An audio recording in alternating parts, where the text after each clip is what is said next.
Welcome, my fab fans, to Glam's new video. I will be continuing the diamond art. There's a cookout for me to go to. I've been broken up with the parent. I can rationalize anything, technically. I understand it's probably for the best to not date while the schedules that we have are completely different. I work constantly, she worked constantly. There was no way it would work if we couldn't actively go on dates. So it makes sense.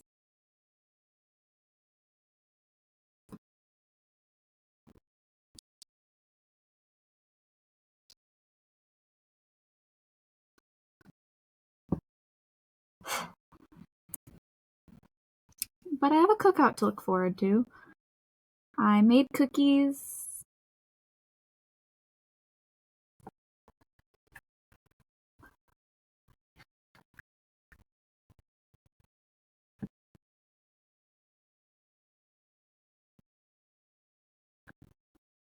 They're not exactly the texture I wanted them to be, but they are slightly fudgy.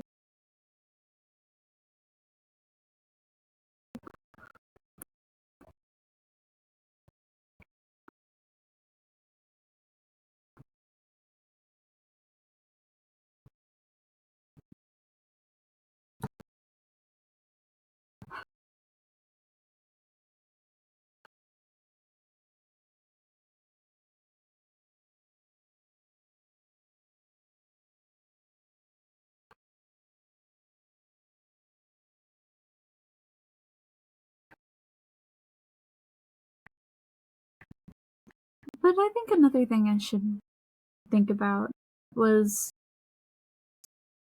she couldn't really tell that many people and feel comfortable to tell just anyone about the relationship.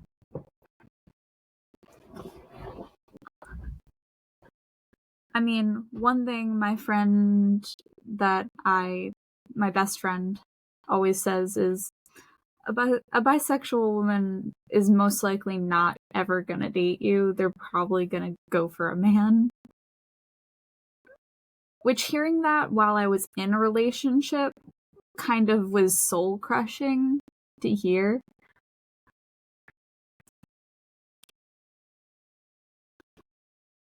But she also is the same person who was like, everyone says you're good with your ex, why don't you just date him? And I'm just like, I don't like men. And I never have.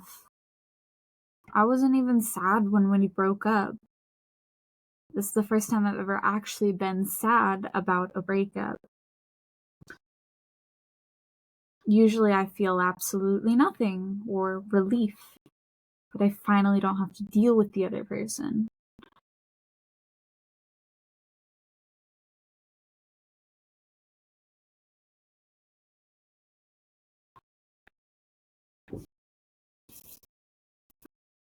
But the thing is, when our relationship first started, another thing that was said was, she's definitely too sweet for you. And I'm like,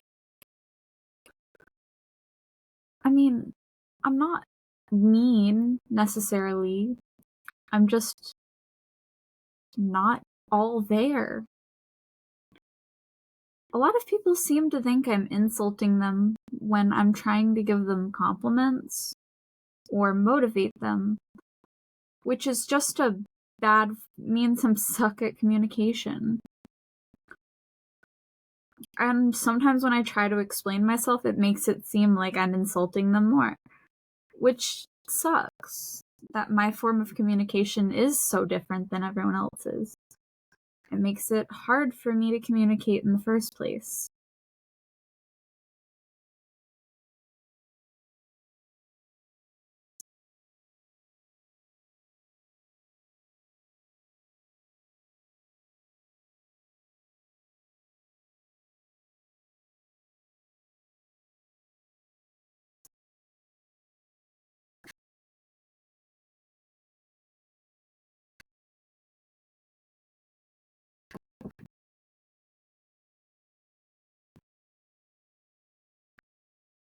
I've always been more on the shy side and more passive, which is probably why I am the way I am, because I can only learn from how people have treated me, and people have never treated me too kindly, but I couldn't tell. I mean, if you don't know you're getting bullied when you're getting bullied, not only does it irritate the bully, it makes it so you don't understand communication styles as easily, which is probably why I chose to study psychology in the first place. Was I wanted to learn communication pathways, and I wanted to understand people, and I wanted to feel like I was normal, but I'm not. I never have been. I mean, I don't like children. I think they're gross. Even when I was a kid, I didn't really like being around the other kids. I liked being alone. Which is when I was watching shows like horror movies and shows like Dexter, I always related with the loner aspect in the characters of them just wanting to be left alone.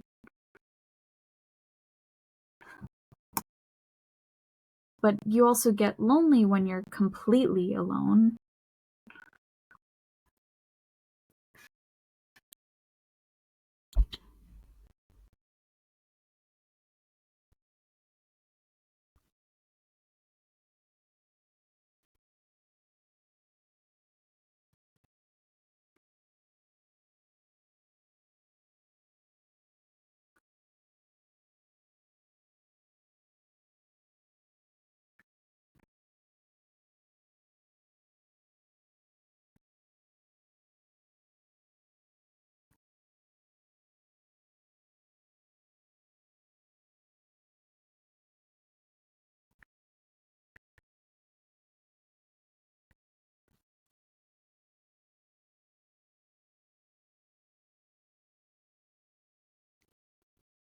I know my anxiety has always been one of my bigger issues. I try my best to be nice to people, to be there for people, but there's only so much I can change my schedule to fit with another person's, especially if they're not capable of compromising on a midway. Which is it's nobody's fault. Sometimes things are just not the right time.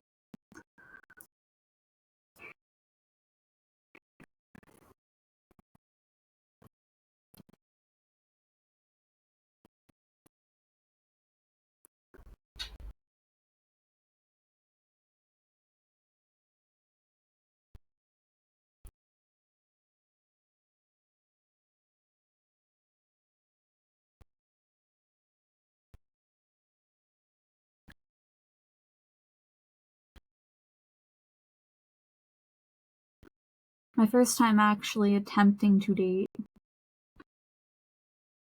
and it fall flat because of scheduling being opposites. It sucks. But I'm also a college student. I have 2 jobs. And I do content creation. My schedule was already pretty full to begin with. So me only being able to take from maybe an hour or 2 hours to myself in general, if I tried to fill that with anything else, I'm just gonna be exhausted.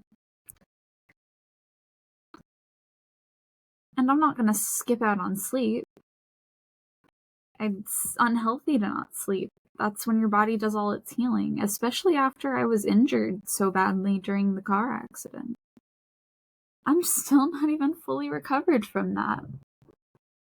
And there's a chance that I might have arthritis that runs in my bloodline. which would explain why my joints feel so tight.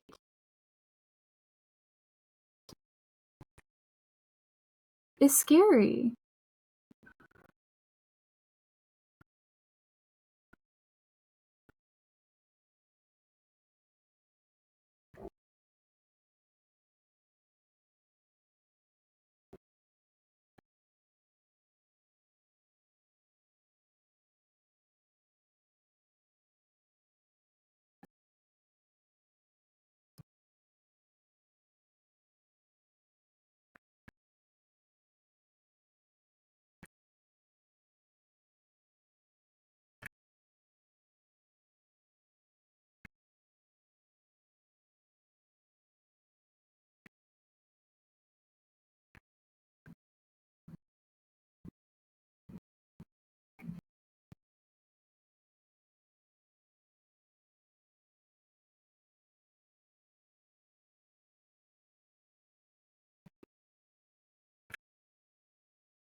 Sometimes when you're upset, it's good to be calm.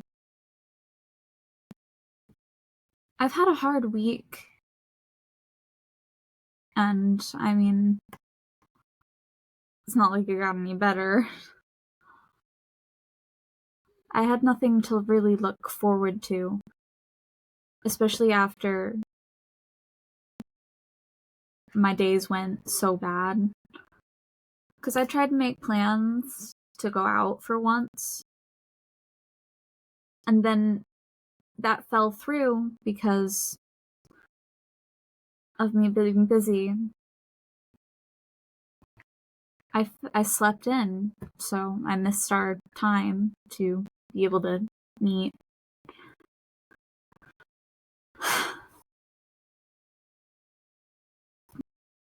And I was very frustrated with my schedule. I only took one day off from one of my jobs.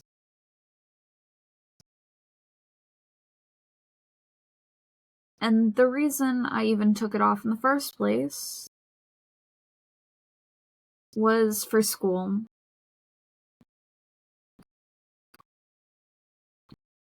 I mean, my check has gone way lower than it normally is.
Sometimes you don't realize how really mentally ill you are until you have to think about it and be alone with your thoughts. The reason I don't like going on walks, and I don't really like exercising very much is because whenever I do, and I don't have loudness in my mind, that's why I keep myself busy, is because without the loudness, my brain tends to wander. And I don't like when it wanders because it gets dark. It's like the lights turn off and all the thoughts that you didn't want to think about start to eat you.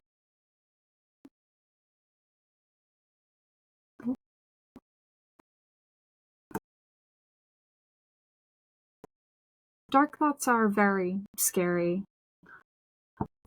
And as long as they're scary, you know that you're like, at least emotionally, in the moral right. As long as bad thoughts scare you, it's a good thing. Mainly because the reason we really get bad thoughts is a form of anxiety protection. It's our fear telling us to be afraid of the fact that technically we have free will. It's morals fighting your free will.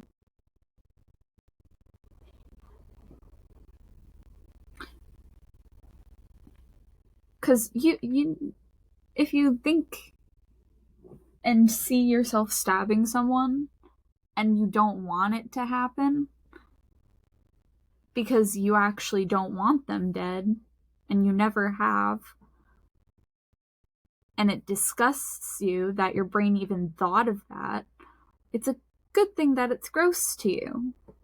You don't want to be happy about your thoughts when they're dark.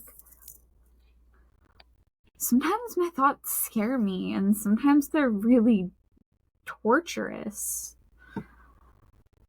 which is a thing I've suffered with for like years, but I don't really think about it often because I keep myself busy so that I don't think about it. I play loud music. I draw. I constantly talk. Sometimes I say really fucked up things out loud because I want them out of my head. I want to throw them away. I want to get rid of them. But they also protect the people you care about. It makes you really understand how truly much you care about a person when your brain is like, imagine if this happened. You wouldn't like that, would you?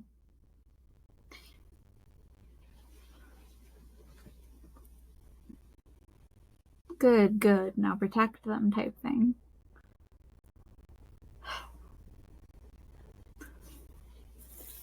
But what's even worse is when your brain sees things that you can't control. It's two people you care about fighting against each other, and then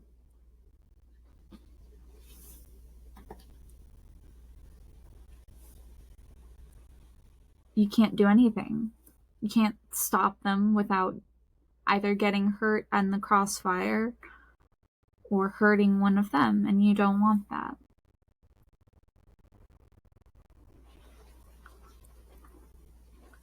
Those are the worst ones.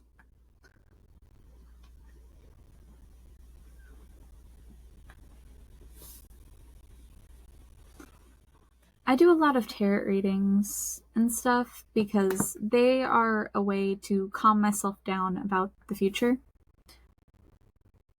They make me less stressed. I get extremely worried about things.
currently watching about is eating disorders. Eating disorders are, like, terrifying. 'Cause there's no real, like, there's nothing really stopping them from, like, changing their diet other than their mental capacity. And usually that control over food makes them comfortable and feel safe.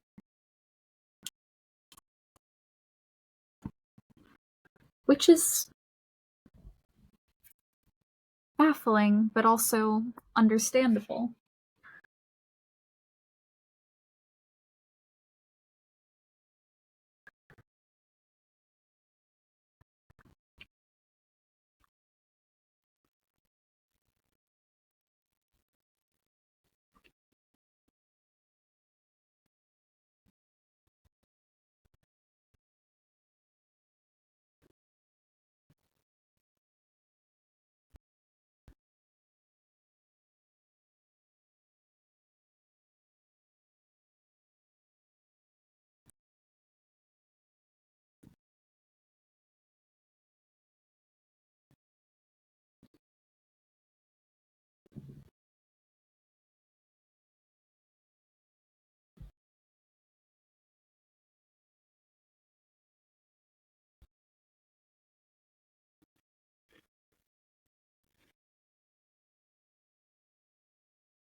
For the past few weeks, though, I have been in a lot of pain, and I recently had to make a new doctor's appointment with.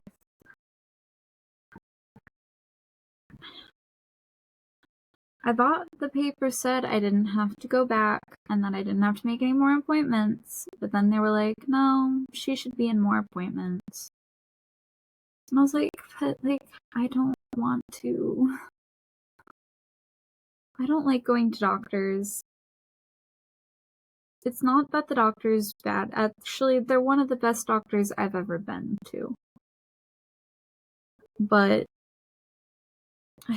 I don't really like being in a doctor's office.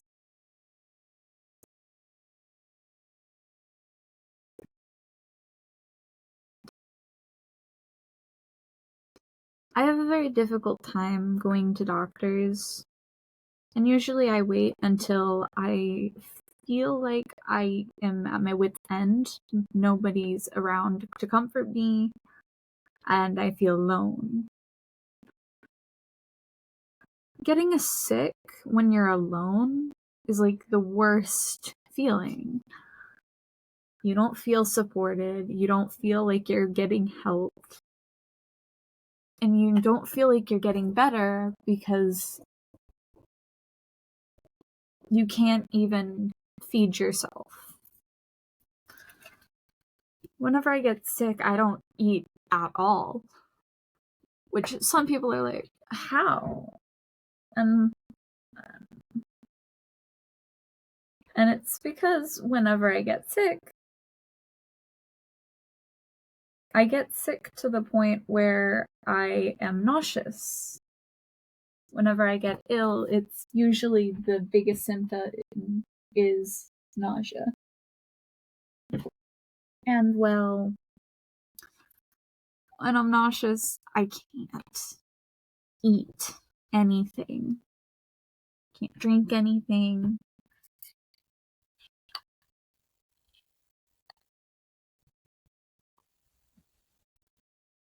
It's an awful feeling.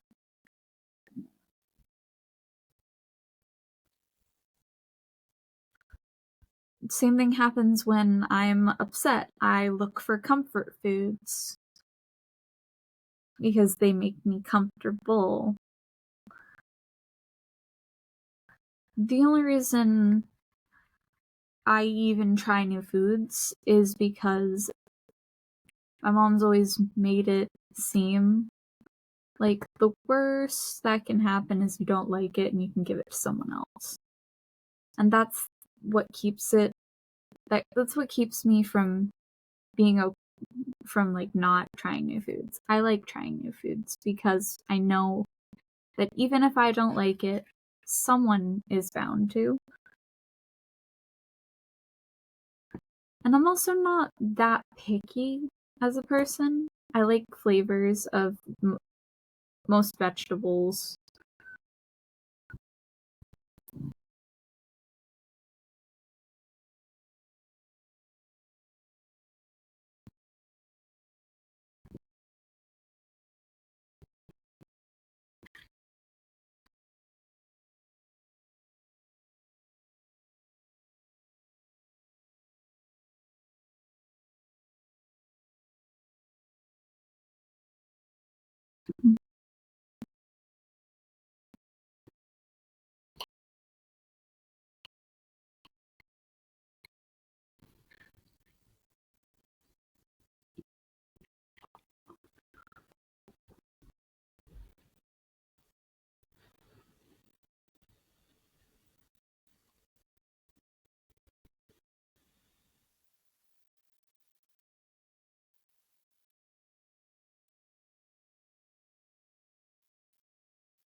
Mississippi is the fattest state in America.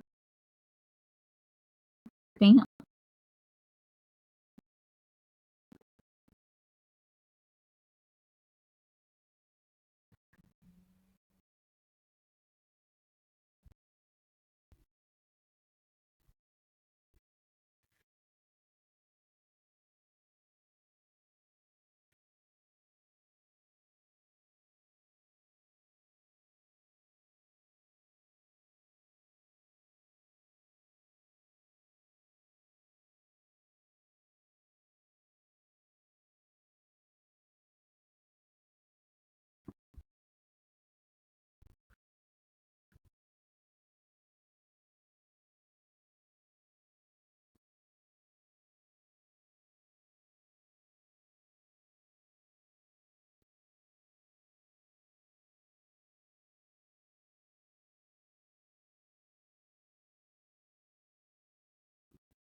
People suing America for their unhealthy eating habits is not America. Fast food chains for their unhealthy eating habits is the funniest shit I've heard. I'm so upset. You made me gain weight. You gained weight because you kept eating. You didn't have to eat it.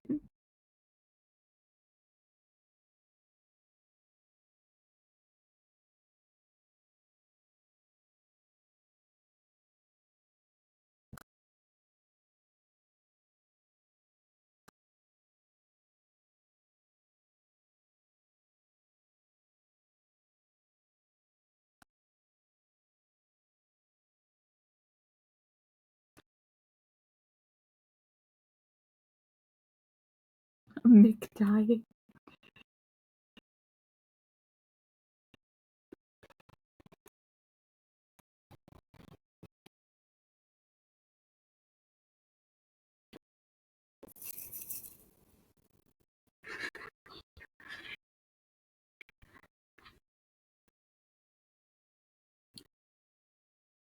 I still don't understand people who can eat fast food every single day. I like having vegetables that are fresh. Don't get me wrong, I do not mind a good burger from Burger King or fries and a milkshake from McDonald's.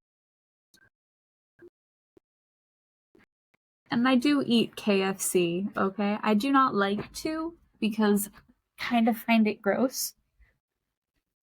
But that's because I work there and I get it for free.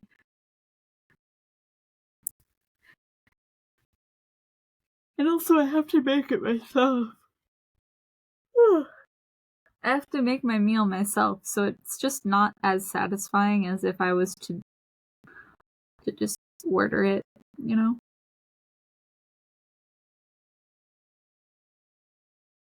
Food doesn't taste as good if you make it yourself. You just get really used to it, which is a good thing for picky eaters.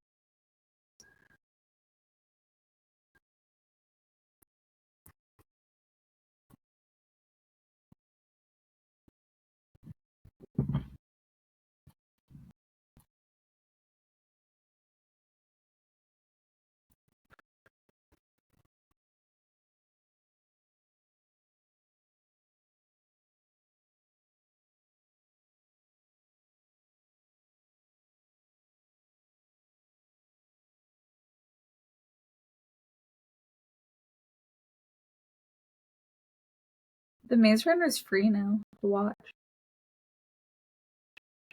I'm gonna watch Love and Monsters though.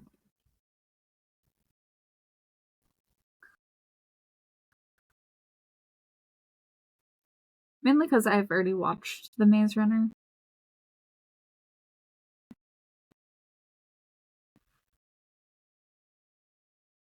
I don't like watching movies more than once. The only movie that is an exception is Constantine and Legion. Those are movies that I actually don't mind watching more than one.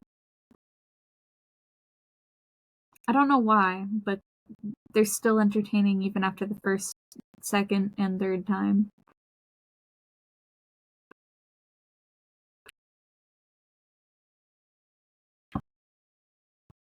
I know sometimes I do watch movies multiple times, but not on purpose.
I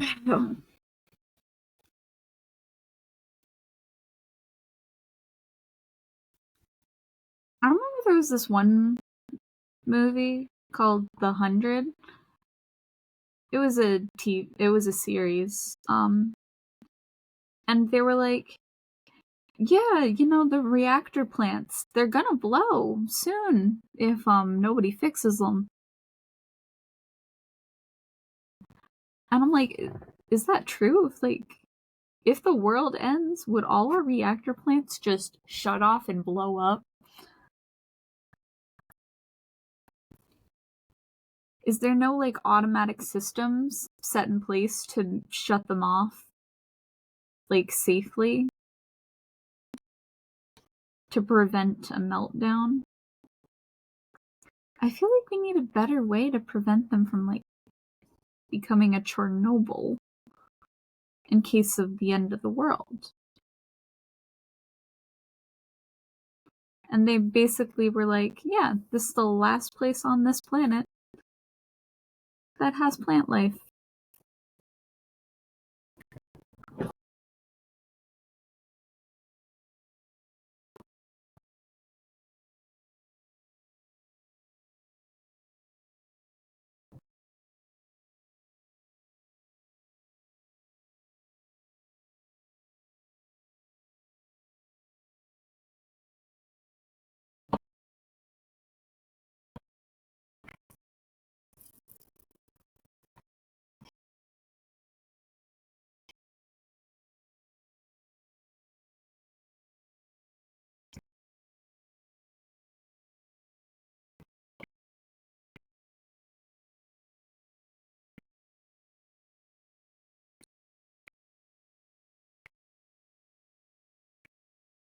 I am glad that I'm getting quite far in this though.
This one's a 5-section.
No, his fight or flight is freeze, and that's kind of hilarious considering freezing in the face of certain animals would actually make you less likely to get attacked or eaten.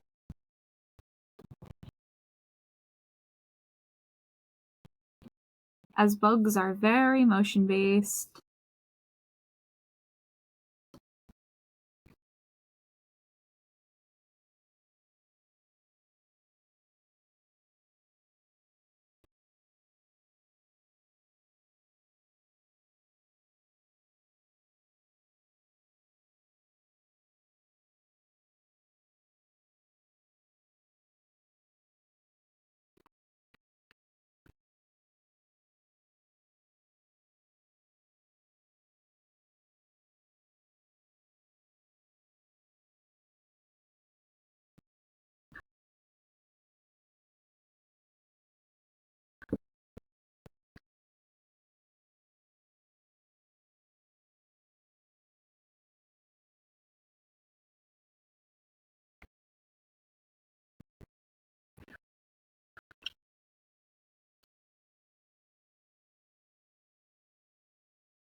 His artwork looked kind of like, I think the artist's name was Picasso, where it's a bunch of different weird shapes that are supposed to look human but aren't. It's like if you never understood proportions and decided, you know what, I'll make up my own rules and made it abstract.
Just realized is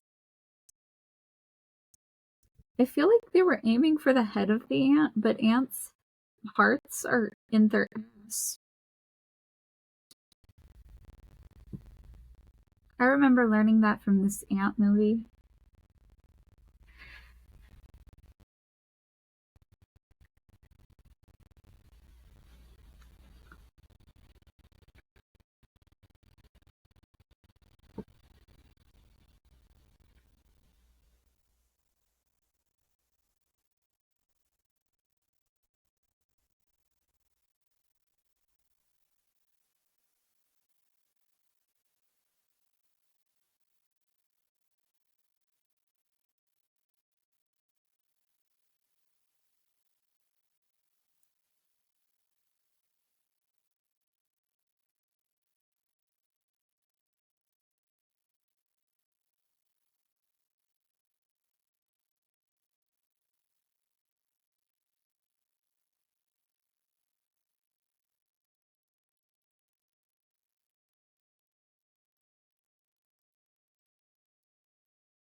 I'm taking years to even try to go and find her is kind of hilarious.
What I don't understand is why didn't they go to the same bunker?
I love how all of their advice is act like a mouse.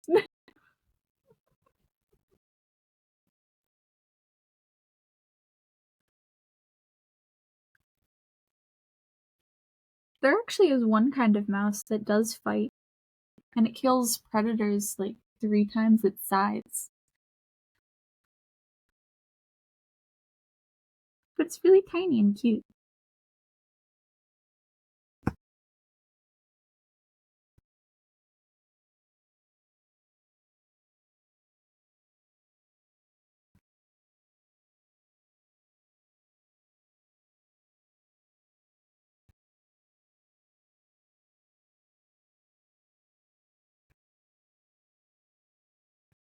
3 times is probably not that accurate, considering it can kill some pretty big prey.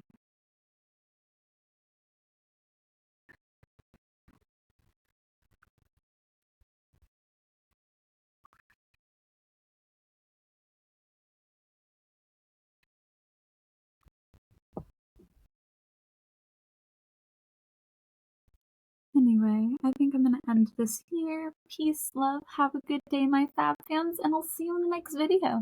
Goodbye!